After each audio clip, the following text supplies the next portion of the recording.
Assalamualaikum warahmatullahi wabarakatuh. Apa kabar sobat sekalian? Jumpa lagi di channel Ramadhan ini. Kali ini kita akan membahas berita hangat dan masih hangat diperbincangkan, yaitu Anies Baswedan disindir PDIP diam saja soal timnas Israel ya. Dan ada jawabannya dari Sudirman Said. Begini kata Sudirman Said ya. Dan ini memang menjadi belum berhenti polemik tentang Israel ya. Dan kemungkinan ya, kalaupun ditunggu komentarnya pasti akan ada yang namanya bulian ya, entah itu dari pasar termasuk juga PDIP yang akan nyinyir ya. Ini sesuai yang dilansir oleh tempo.co ya. Langsung saja kita baca dan kita ulas. Tempo.co Jakarta, Koordinator Tim Anies Baswedan Sudirman Said mengatakan bakal calon Presiden Anies Baswedan sibuk bertemu masyarakat di bulan Ramadan ini. Pernyataan Sudirman dilontarkan menanggapi Sekretaris Jenderal Partai Demokrasi Indonesia Perjuangan PDIP Hasto Kristianto yang menyebut Anies diam saja dalam urusan kedatangan timnas Israel ke Indonesia. Sudirman menjelaskan Anies menggunakan momen ibadah puasa untuk bersilaturahmi ke masyarakat. Selain itu, kata Sudirman, Anies turut mendengarkan aspirasi dan masukan dari mereka.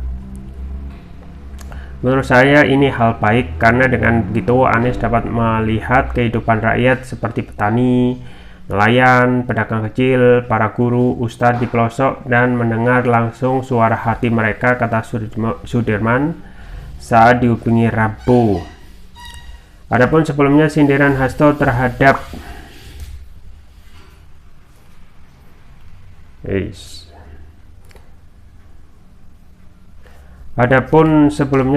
Hasto terhadap Anies dilontarkan kala menanggapi kritikan Ade Armando. Melalui kanal YouTube-nya, Ade mengkritik PDIP tidak rasional karena penolakan kedatangan tim Israel dalam Piala Dunia Under-20 didasarkan pada alasan klinik. Hasto menegaskan pernyataan Ade tidak benar mengingat sikap PDIP didasarkan pada alasan logis dan kajian geopolitik. Ketimbang mengkritik PDIP, Hasto menilai sebaiknya Ade mengkritik Anies Baswedan. Sebab kata dia, Anies memilih diam dan tak bersikap dalam urusan segenting ini. Jadi daripada mengkritik PDI Perjuangan, sebaiknya saudara Ade Armando kritik Anies Baswedan. Kenapa urusan sepenting ini diam saja? Urusan sepenting ini diam saja, kata Hasto dalam keterangannya Selasa.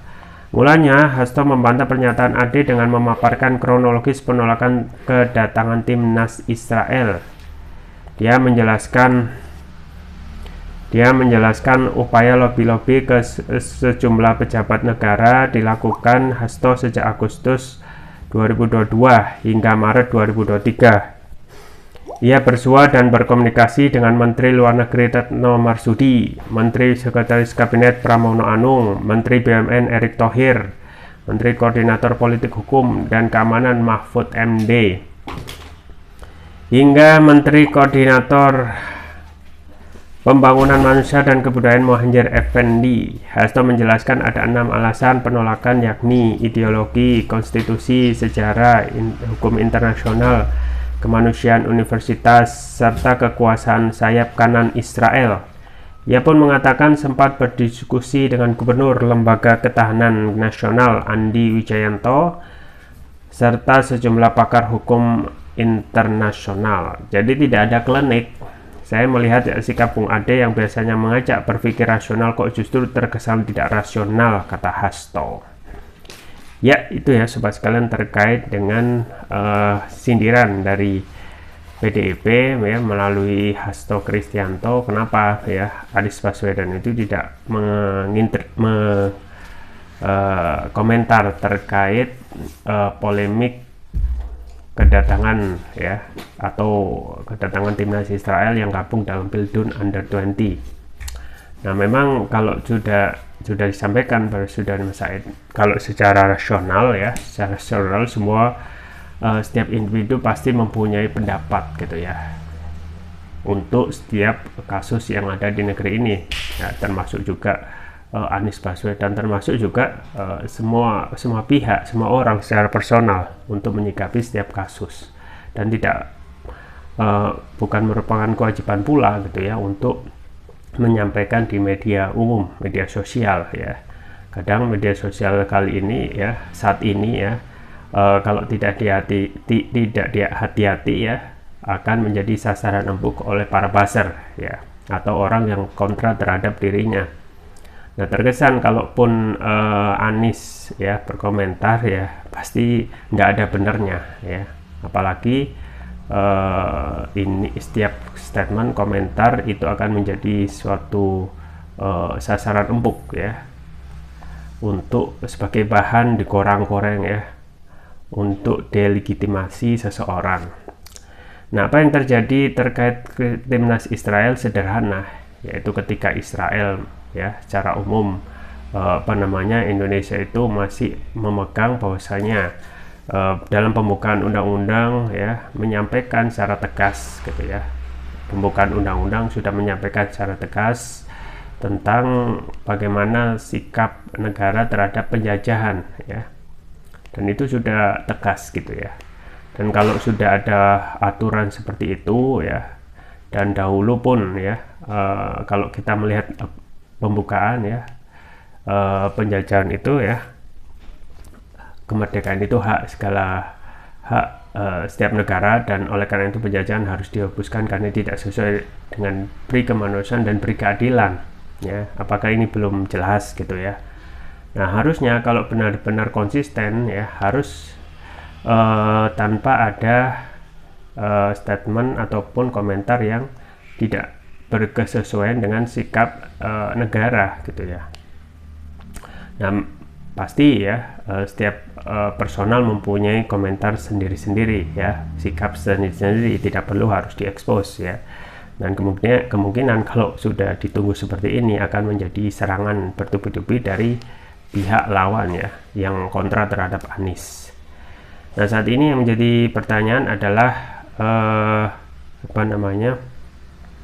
PDIP sendiri misalnya ketika menyampaikan penolakan terhadap Israel ya, justru harus konsisten gitu ya, harus konsisten untuk menolak ya, misalnya didasarkan pada konstitusi pembukaan undang-undang 1945. Nah, kalau ini menjadikan dasar sebagai posisi geopolitik Indonesia ya, maka ini harus dipegang terus gitu ya, harus dipegang terus, bukan karena ingin menyelisihi ya kepentingan ataupun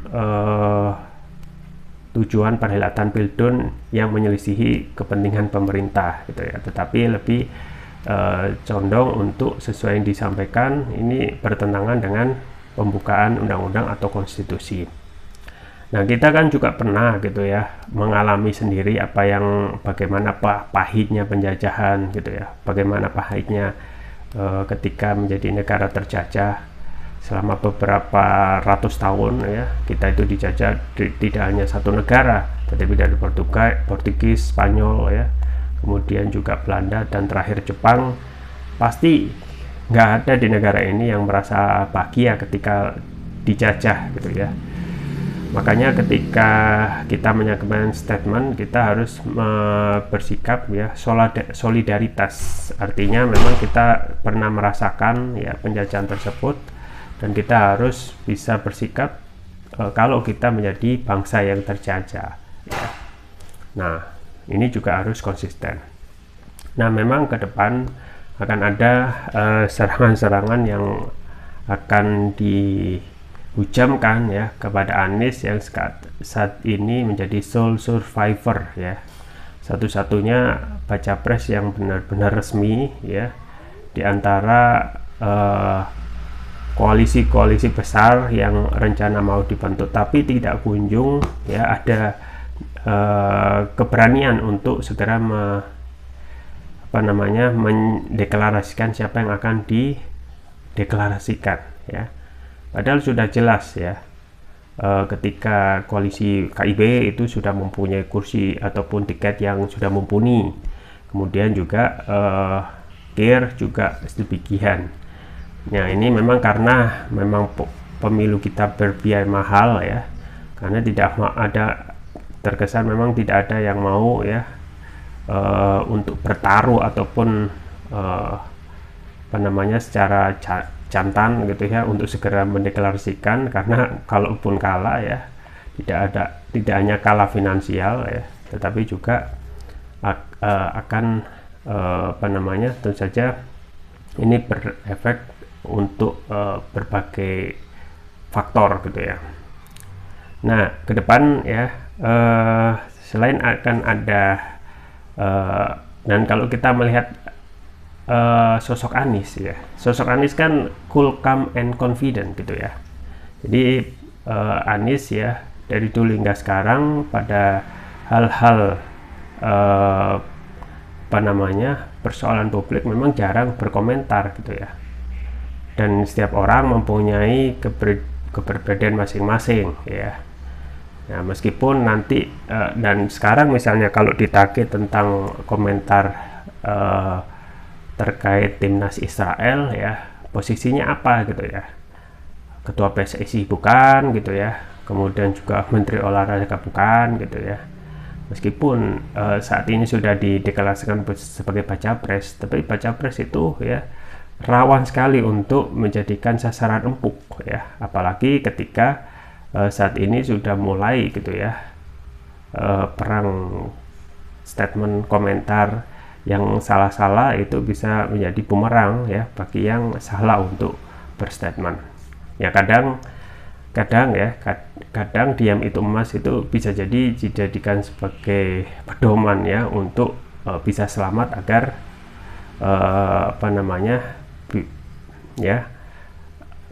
supaya tidak menimbulkan kekacauan gitu ya. Nah, ke depan ya kita sudah disampaikan juga oleh koordinator tim Anies ya, yaitu Sudirman Said ya. Anies tentu saja tidak diam ya. Saat ini aktivitas untuk safari politik ya di bulan Ramadan itu terus berjalan, dan ini penting gitu ya. Secara kalau kita melihat relawan Anies di bawah sudah tumbuh subur bak cendawan di musim hujan ya. Banyak sekali simpul-simpul relawan yang sudah muncul untuk menguatkan ya, mensolidkan usaha relawan ini yang sudah dibentuk ya. Ternyata bukan hanya ya dari grassroots partai elit yang sudah ada di parlemen ya, karena grassroots dari partai yang sudah ada di elemen ya, grassrootsnya justru dukungan kepada Anies juga banyak ya. Relawan juga tumbuh subur ya, tidak hanya segelintir tapi berbagai simpul-simpul relawan itu dibentuk dan mulai bergerak di setiap provinsi, kota maupun kabupaten.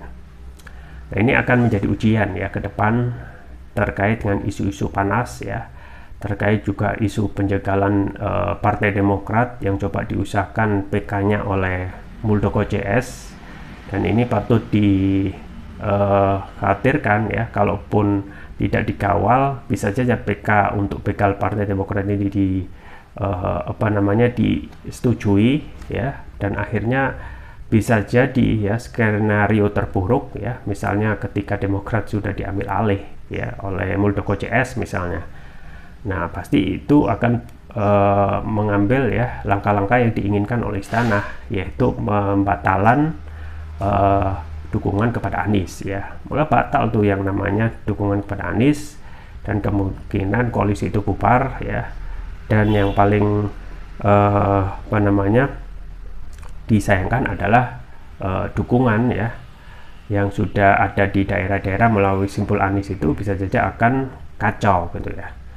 Nah, tentu saja ini terus akan dilawan ya, tentu saja dilawan dan dimonitor terus oleh relawan simpul Anies, termasuk juga koordinator tim Anies ya. Karena bisa jadi gitu ya, bukan satu atau dua ya, satu saja tim dari koalisi perubahan itu out ya, maka koalisi Anies itu sudah bubar gitu ya, karena kursinya benar-benar mepet ya. Kemudian juga makanya itu Nasdem saat ini sudah melakukan penjajakan ya, dengan mendekati Golkar yang suaranya signifikan, dengan melakukan kunjungan ke kantor DPP Golkar, dan sekaligus mengundang pada saat silaturahmi ya buka bersama. Nah ini akan ke depan ya, meskipun sudah ada godaan KIP dan KIR ini untuk membentuk koalisi besar ya, tetapi politik dinamis gitu ya. Ketika dukungan kepada Anies itu semakin besar ya, dan dukungan dari koalisi istana tidak ada kepastian, bisa jadi gitu ya, Golkar yang suaranya besar bisa beralih dukungan ke koalisi perubahan ya, atas ajakan Nasdem yang tentu saja akan memperkuat kesulitan ya dan memperbesar koalisi perubahan. Ya, kita tunggu saja ke depan tentang konstelasi politik yang sangat menarik ini ya, terkait Anies yang tentu saja akan terus-menerus akan ada serangan-serangan ya, dan itu hal yang biasa dan ditanggapi dengan hal yang biasa pula oleh Anies ya. Kita tunggu saja, politik itu dinamis dan politik itu adalah the art of possibility ya, seni dari segala bentuk kemungkinan ya, semua hal itu bisa saja terjadi. Itu saja bisa saya sampaikan, semoga bermanfaat. Jangan lupa like, share, dan subscribe. Sampai jumpa lagi. Wassalamualaikum warahmatullahi wabarakatuh.